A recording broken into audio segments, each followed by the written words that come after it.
Well, here we go. Monday morning. I hope everybody's all right. Bit miserable out there now. At least warm. That's one good thing. Weekend's gone. We had a fantastic night down ALO Como there on Friday. Michael Martin, what a great speaker. Thanks, Mike, for everything you do for AO.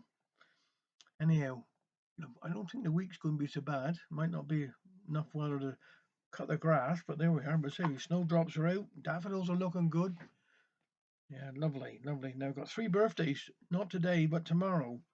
Richie Costa, that's my niece's husband. It's his birthday tomorrow. Neil Harvey is his birthday tomorrow. Happy birthday to you too. And Josephine Powell. Josephine does a lot for Hale herself, so thanks, Josephine, for all you do.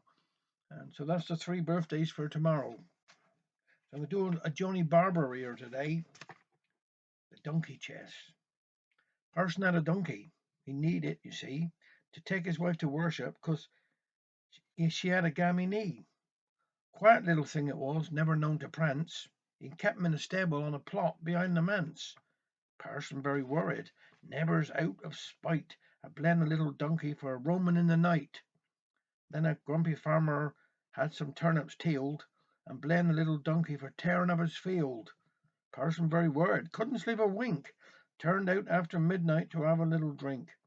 Looked through the window, moon as bright as day, saw a little donkey, he murred and bray. Slipped on his slippers, couldn't stay for more, hurried down the stairway, scurried through the door, out across the stable plot. Ah, so there you are, browsing in the turnip field. Get left all ajar. Parson tried to catch him, donkey wouldn't play. Parson took the dummy, and the donkey got away. Out on the highway, and to no avail, Parson in a panic tried to grab his tail. Down through the Stannock, past the wheaten sheaf, Parson nearly winded, had a job to breathe. On past the Western, down street and pole, turned into Fourth Street, past Public Hall. Parson lost a donkey, round Chai and Chai, shaking like a jellyfish, thought he would die. Along comes a copper down Dick's Hill, thought he saw a donkey standing very still. Went a bit closer, no doubt at all. Then he met the parson, and that beat all. In pyjamas and slippers, with a nightcap on his head, he looked like a ghost just returned from the dead. The copper was startled, the parson distraught, the donkey quite docile on having been caught. It took something explaining. A nice sort of bloke. The cop took the details and patted the moke. Then said to the parson, still out of breath, "Gost home to your bed, man. They're looking like death." The donkey recaptured, of dignity shorn, the parson walked homeward, all sad and forlorn. Arrived at the stable, bewildered and shocked, to discover the double bolted door unlocked. This new implication was plain as could be, so he tethered the donkey, ran in for the key, unlocked the stable, and there on the straw lay his own little donkey. Hee haw, hee haw. Well, that's that one. Let's do another one here now. The chapel concert. Now, Dickie Craze and Billy Bonts were well and truly met, for Billy played the violin and Dickie the clarinet. And once, when were asked to play to lend a helping hand, our little chapel overflowed, and some just had to stand.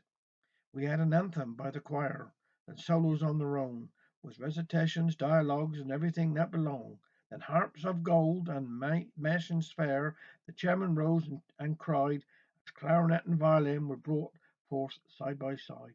Then Billy took his fiddle up and clamped it beneath his chin, and Dickie raised his clarinet, all ready to begin. Then everybody settled back and gave a little cough to sort of ease the tension, like before they started off. Now, most musicians that I know can only play from score, and take away the music, they just wouldn't play no more. But Dickie and Billy, no mistake, were quite a gifted pair, and once they gnawed a tune by heart, they playing off by the ear.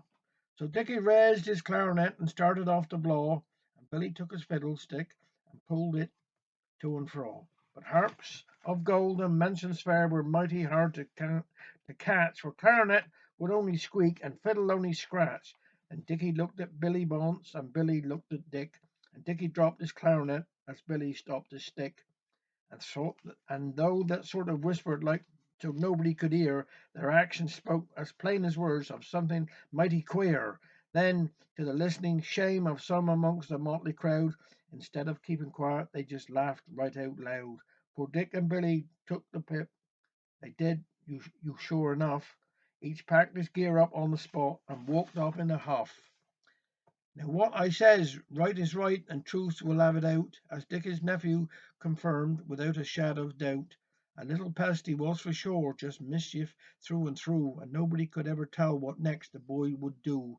Just fancy now his state of mind to plan such wicked things as queering poor old Billy's pitch by greasing all his strings, and then what harm had Uncle done that I would like to know to cause that imp of mischief fill his clarinet with straw.